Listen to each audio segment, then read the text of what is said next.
Hi, welcome back to Every Note Counts. Today we're going to check out how to customize licks from Hendrix. Hendrixisms, if you will. Let's check it out.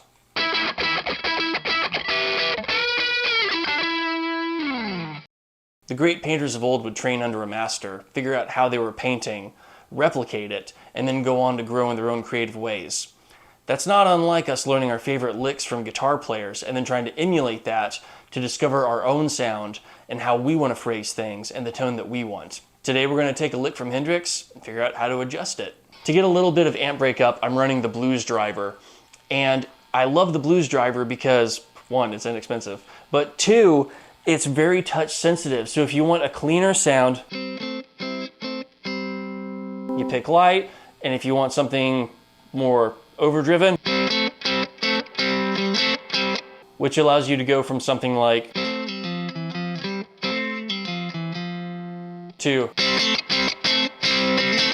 The specific lick we're looking at today comes from Little Wing, and it sits around this A minor right here at the 5th fret. We're in standard tuning. Right? So our options are a pentatonic lick,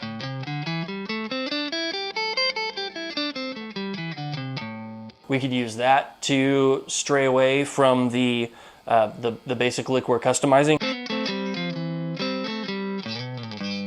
We could also pull in some notes from the major scale. And since we're just using the deepest 3 or 4 strings here, it would look something like this. So the lick starts off with a hammer-on from the 7th to the 9th fret, and you're holding the note at the G string on the 5th fret. So G string 5th fret, D string 7th fret, and then you hammer on to the 9th, and then pull off to the notes where they're both on the D string and the G string both on the 5th fret. And then go 8 to 7 on the A string. A string. So from the top. And then you wrap it up with, which is the D string and the G string on the 5th fret with a hammer on the D string to the 7th fret.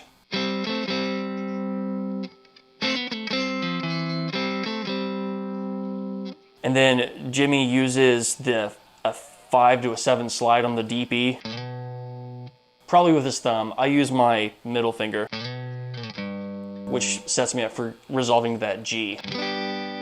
Okay, since we've kind of seen what notes we have going on here, let's figure out how we're going to customize it. We could adjust this 2-step 3-note pattern right here, but the pinky note that you're hitting right here on the D string at the 9th fret doesn't sound great being held with the G string on the 5th fret. Right? It's okay as like a hammer on and pulling off, coming down quick off of it, kind of resolving. So let's figure out some other stuff instead. All right, so what I decided that I like is a quick hammer on and pull off on the 7th fret while barring the 5th fret of the D and G string. So bar the 5th fret of the D and G string and do a quick hammer on and hammer off on the D string on the 7th fret.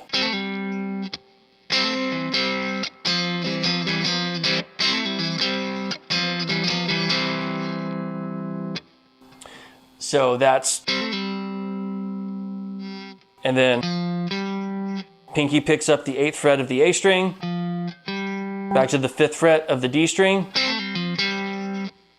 and then move back and forth between the 7th and the 8th fret on the A string. And I'll resolve to the natural major from instead of the minor. So instead of resolving to the A for the A minor, I'm going to resolve to C from C major, which is the 8th fret of the E string.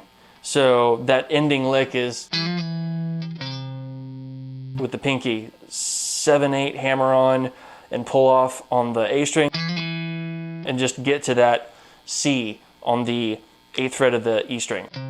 All together it sounds something like this.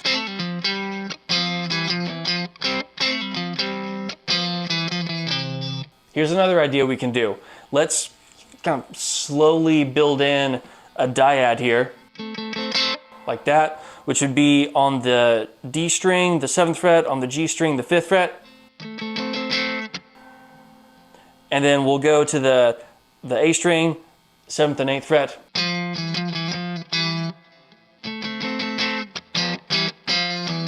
Yeah, I like that better. And then we'll go back to that kind of slow build in. And now we'll incorporate that using that pinky on the D string way up at the 9th fret. So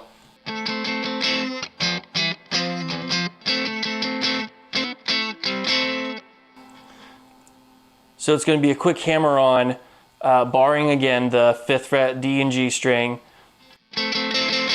Quick hammer on with your pinky on the D string from the 5th to the, from the 7th to the 9th. Pull off on the D string from the 7th to the 5th. And back to the 7th.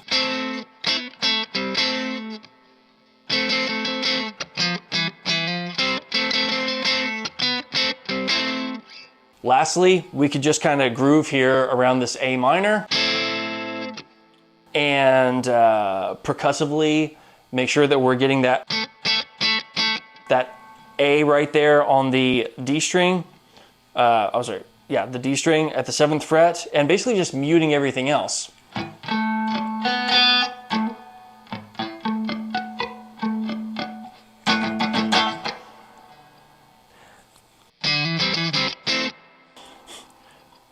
And we'll do a hammer on using, barring the A and the D string at the 5th fret and going up to the 7th fret, and then bar the D and the G string at the 5th fret,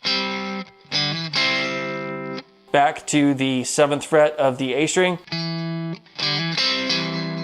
and you can allow that to be a double stop if you want. And then go back to the 5th fret D and G string, hammer on to the 7th fret on the D string. Let's do that instead. Whole A chord, A minor chord.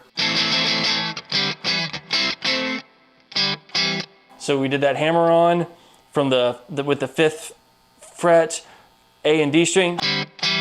Pull off from the 7th fret back down to the 5th fret of the A and D string. And then 5th fret of the D and G string, hammer on to the 7th fret.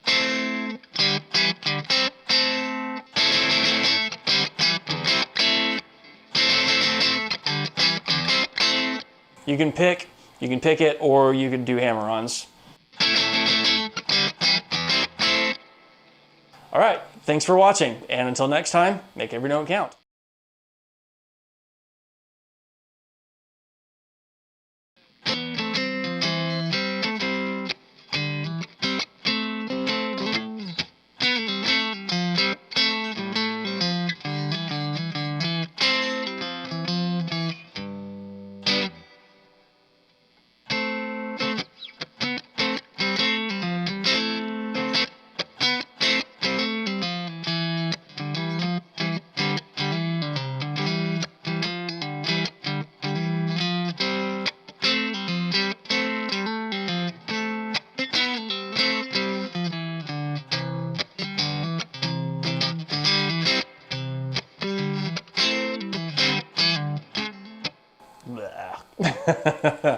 And that's how you come up with ideas, constantly messing up.